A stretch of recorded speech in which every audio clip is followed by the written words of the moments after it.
আমাদের অনেকের মাথা ব্যথা হয়, শরীর ব্যথা হয়, হাঁটু ব্যথা হয়, কোমর ব্যথা হয়, পিঠ ব্যথা হয়। ব্যথা হয় কিনা? আজকে আপনাদেরকে একটা দোয়া শিখিয়ে দেব, ব্যথা ভালো হওয়ার দোয়া। শিখবেন এটা? নবী সাল্লাল্লাহু আলাইহি সাল্লাম বলেছে, ব্যথা যেই জায়গায় হবে, ব্যথা যেই জায়গায় হবে ওই জায়গায় হাত রেখে প্রথমে বিসমিল্লাহ পড়বেন 3 বার। কয়বার বলেন? বিসমিল্লাহ, বিসমিল্লাহ, বিসমিল্লাহ। কয়বার হলো? 3 বার। মনে করেন আপনার মাথা ব্যথা, মাথায় হাত ধরে বিসমিল্লাহ, বিসমিল্লাহ, বিসমিল্লাহ 3 বার এটা পড়বেন।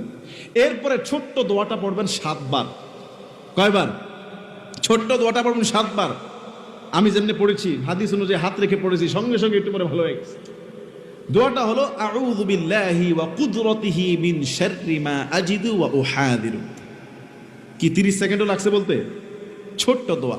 বলেন আউযু বিল্লাহি, সবাই বলেন আউযু বিল্লাহি। আমাদের অনেকের মাথা ব্যথা